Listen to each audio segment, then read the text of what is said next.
Cool. Hey, this is Vito. We're gonna do a quick video on how I humanize drums.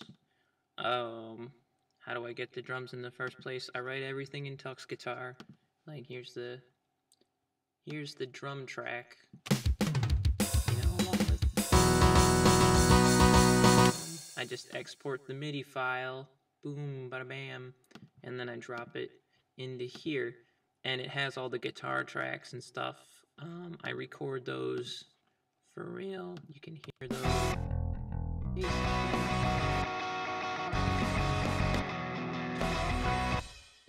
But the drum track is the important thing. I'm using Addicted drums. I have my own Find Your Way preset that I made using some extra drums I cobbled together. Some free drums. Like this kick I like, which was an extra download. It's got a woofer. Here's a China that I never use. I don't do the boots. There's a cowbell I never use. I'm not Girl Scouts. Great. So I go in here, and this is the way I do it. I want to point out that writing your drums in the DAW is totally cool too.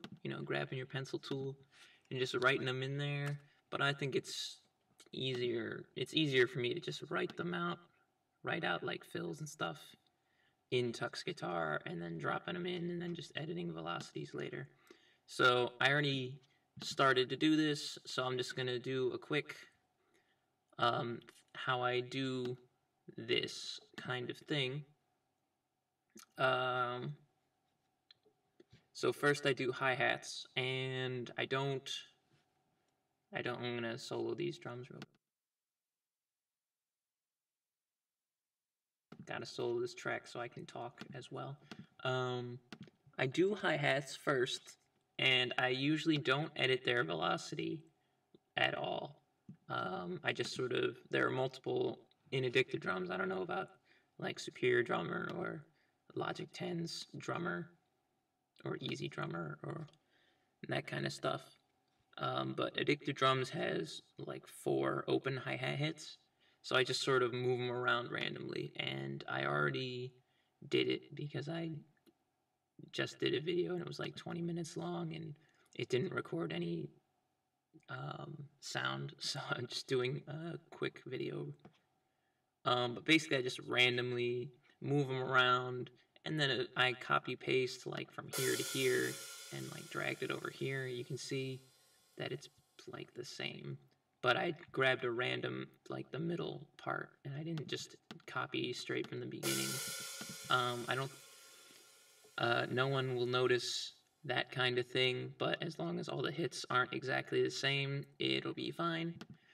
No one's really gonna hear these basically anyway. It's all about the little changes, that people don't notice, and then they all add up into a song that's cool.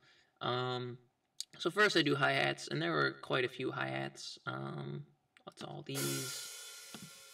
Let's just hear how that sounds real quick, because the hi-hats are the only thing I really edited in this part.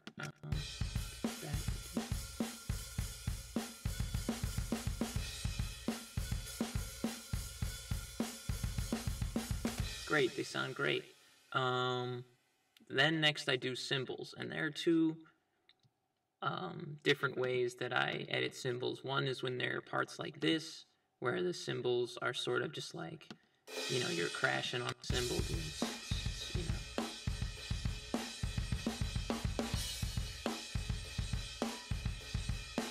And what I do for those is I just lower all of them, basically, except for like new, emphasized beats or whatever. Like these are at the end of the pattern, so I brought the volume of those up, like the velocity of those up. But I brought all the rest of them down, but then I went back and randomly grabbed a few, and moved them back up, because you don't want every hit to be the same. So you can see that, oh, you've got like these 2 different greens over here. So that's how, and it sounds, whatever, no one will notice that, but it's another little thing that you want to do to make your song sound less robotic. which is definitely what we want. No robots. Then the other part is symbols in the verses, just like, oh, do, rash, whatever. And I just usually raise those up a little bit, like that. I'm going to raise this one up a little more because that's the start of one. And this is halfway. I actually can't hear anything right now, so I don't know how this is going to sound. I might fix it later, edit it. But you really don't have to play with these too much because, if you wrote the song, so you should know what parts need you to fix the cymbals like that. Great. Next I do the snares, and I've already done this section, so I'm going to play this section for you real quick. There are two different snare hits for addictive drums. This lighter hit and then this sharper, snappier hit. And depending on the section of the song, I will basically move all of the snares down and then edit them later. So this is one that I haven't touched, but basically for this section, I dragged all of these down and then edited them. So now it looks like this, and you'll notice I still moved some back up, but just made them like really heavy, except for that hit. That hit's sort of like it's a backbeat. It's fine. It sounds good.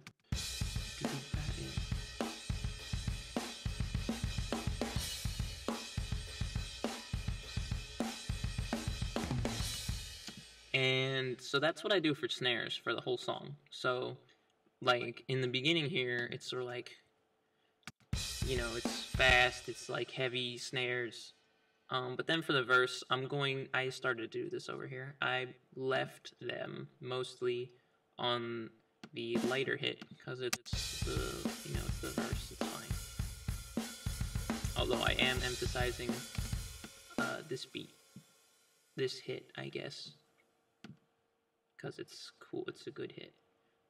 And then last is kick, and the kick is something that different velocities you really won't notice unless you go far into emphasizing hits. I don't usually move much further than like 10 up or down on the velocity scale. Like that's like one level up or down. But for this one, just to make a point, I only went one down. Yeah. I did go 2 up for some of the heavier hits, but you can't even really tell. And that's good. You don't want to make it seem like you were trying to, you want it to sort of be like not perfect, but you don't want to feel like it was, you tried too hard, but you definitely don't want them all to be the same hit. My first album, which is almost 2 years old now in a couple weeks, the release of it, I didn't mess with velocities at all. And someone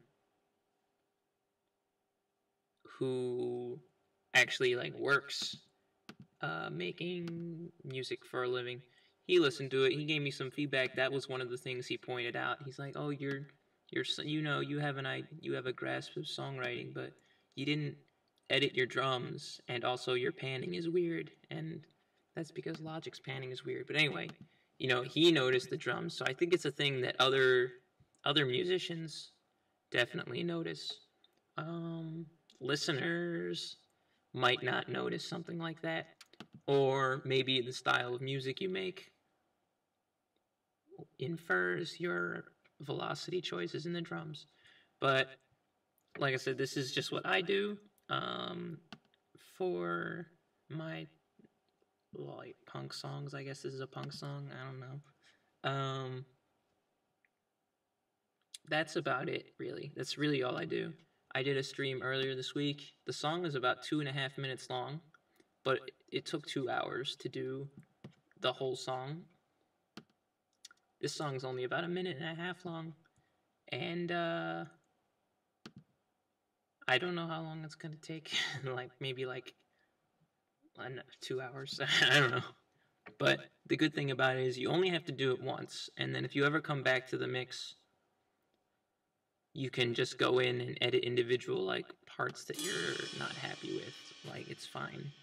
Um, you only really have to do this kind of thing once.